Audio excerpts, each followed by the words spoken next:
Good morning, friends. Welcome to Learn with Trupti. Today we are start Standard 8 Science, Chapter number 3, Synthetic Fiber and Plastic. Introduction. Synthetic fiber and plastic are man-made material prepared by chemical process. તો synthetic fibre અને plastic શું છે? તો કે synthetic fibre and plastic એક એવું material છે જે કેમિકલ પ્રોસેસ દ્વારા માણસો દ્વારા બનાવવામાં આવે છે. They are made from the petrochemicals and have to various use in daily life. તો એને આપણે કઈ રીતે બનાવી શકીએ છીએ? તો કે એને આપણે પેટ્રોકેમિકલ્સની મદદથી બનાવી શકીએ છીએ અને આપણા ડેલી લાઈફમાં આપણે એનો ઉપયોગ કરતા હોઈએ છીએ. Okay, types of synthetic fibre. તો સિન્થેટિક ફાઇબર કેટલા ટાઈપના આવે? Rayon, artificial silk made from cellulose. તો રેયોન જે છે ને એ સિલ્ક જેવું એક આર્ટિફિશિયલ એટલે કે શું કહેવાય કે ફેક્ટરીમાં જઈને બનાવવામાં આવતું એક કપડ છે જેને આપણે સેલ્યુલોઝનો ઉપયોગ કરીને બનાવી શકીએ છીએ. Second, nylon. First, fully synthetic fibre, strong and elastic. તો નાયલોન એક એવું ફાઇબર છે જે પૂરેપૂરું સિન્થેટિક જ ફાઇબર છે અને એકદમ સ્ટ્રોંગ ને ઇલાસ્ટિક ફાઇબર છે. Third, polyester, commonly use in fabric, example terylene. Okay, તો પોલિસ્ટર જે છે ને એ એક એવું ફેબ્રિક છે જેનું આપણે મોટે ભાગે બધા જ કપડની અંદર આપણે નોર્મલી જે કપડાં પહેરતા હોય એના અંદર આપણે કોમનલી યુઝ કરીએ છીએ એક polyester કપડનો.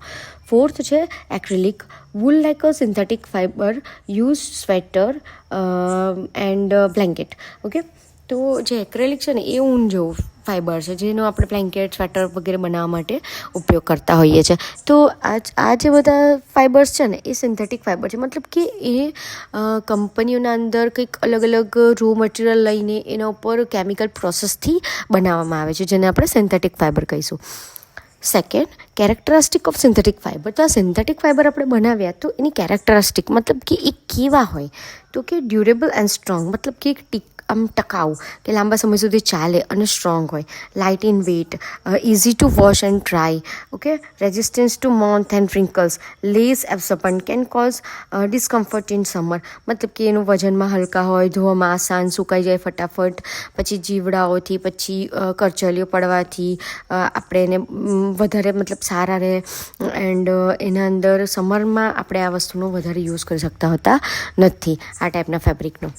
Okay, next topic, plastic.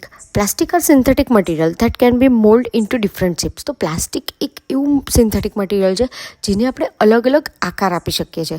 તો ટાઈપ્સ ઓફ પ્લાસ્ટિક બે જાતના. તો થર્મોપ્લાસ્ટિક એન્ડ થર્મોસેટિંગ પ્લાસ્ટિક. તો હવે જોઈએ કે એમાં શું ડિફરન્સ છે. તો થર્મોપ્લાસ્ટિક કેન બી સોફ્ટર એન્ડ રીશેપ્ડ, મતલબ કે જે થર્મોપ્લાસ્ટિક હોય છે ને એને તમે એકદમ સોફ્ટ હોય અને એને તમે ફરી શેપ આપી શકો જેમ કે PVC and polythene. Okay, and જે થર્મોસેટિંગ પ્લાસ્ટિક છે can not be reshaped after the setting, મતલબ કે એને એકવાર સેટ કરી દઈએ ને ફરી એને પાછો શેપ અપાતો નથી. જેમ કે એમાં આવે Bakelite and melamine. In this two figure અહીંયા આગળ મેં તમને બધું ક્લિયર બતાવી દીધું છે કે રેયોન, નાયલોન, પ્લાસ્ટિક. ઓકે, એ આ ફર્સ્ટ ફિગરમાં આપે છે. સેકન્ડ અંદર થર્મોપ્લાસ્ટિક એન્ડ થર્મોસેટિંગ પ્લાસ્ટિકના અલગ અલગ થિંગ્સ અહીંયા આગળ બતાવી છે. Okay, now the next topic, environmental impact. તો આ જે બધી વસ્તુ આપણે યુઝ કરીએ છીએ એનું વાતાવરણ પર શું અસર પડે છે? તો કે પ્લાસ્ટિક આર નોન બાયોડિગ્રેડેબલ કે એન્ડ કોઝ પોલ્યુશન. બરાબર છે, પ્લાસ્ટિક જે છે ને એને આપણે સંપૂર્ણપણે મતલબ નાશ તો કરી શકતા નથી એટલે એ પોલ્યુશન તો પેદા કરવાનું જ છે. The block, drain and harm aquatic life, મતલબ કે એ શું કરે તો કે જે આપણું ડ્રેનેજ સિસ્ટમ હોય જ્યાંથી ટોયલેટ, વોશરૂમનું પછી પાણી બધું જે વેસ્ટેજ આપણું જતું હોય તો એને બ્લોક કરી શકે છે. અને જે આપણી એક્વેટિક લાઈફ છે મતલબ કે જે પાણીમાં રહેતા જે સજીવો છે એને હાર્મ પણ પહોંચાડી શકે છે, નુકસાન પહોંચાડી શકે છે મતલબ. બરાબર. Recycling and reuse are the essentials to reduce the plastic waste. મતલબ કે આપણે જ્યારે પ્લાસ્ટિકનો ઉપયોગ કરતા હોય ને તો શું છે કે એનો રીયુઝ અને રિસાયકલિંગ કરવું ખૂબ જરૂરી છે. યુઝીસ. સિન્થેટિક ફાઇબરનો આપણે ક્યાં યુઝ કરીએ છીએ? તો કે clothes, ropes and seats belt બનાવવામાં. ઓકે, પ્લાસ્ટિક્સનો container, furniture, electric fitting and પેકેજિંગના અંદર. તો આ તમને સિન્થેટિક ફાઇબર એન્ડ પ્લાસ્ટિક્સના યુઝીસ બતાવ્યા. Now safety tips. Avoid wearing synthetic cloth while working near fire.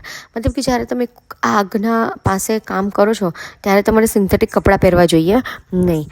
Prefer cotton in summer. જ્યારે ઉનાળો હોય ત્યારે હંમેશા કોટન કપડાં પહેરવાનો આગ્રહ રાખવો જોઈએ. Dispose plastic waste responsibly. મતલબ કે તમે જ્યારે પ્લાસ્ટિકનો ઉપયોગ કરો છો તો એને ડિસ્પોઝ કરવાનો, મતલબ કે એને નાશ કરવાનો, કે એનો યોગ્ય જગ્યાએ નિકાલ કરવાનો આપણે આપણી જવાબદારી સમજીને આપણે એનું પાલન કરવું જોઈએ. Okay, if you like this video, please share and subscribe. Okay.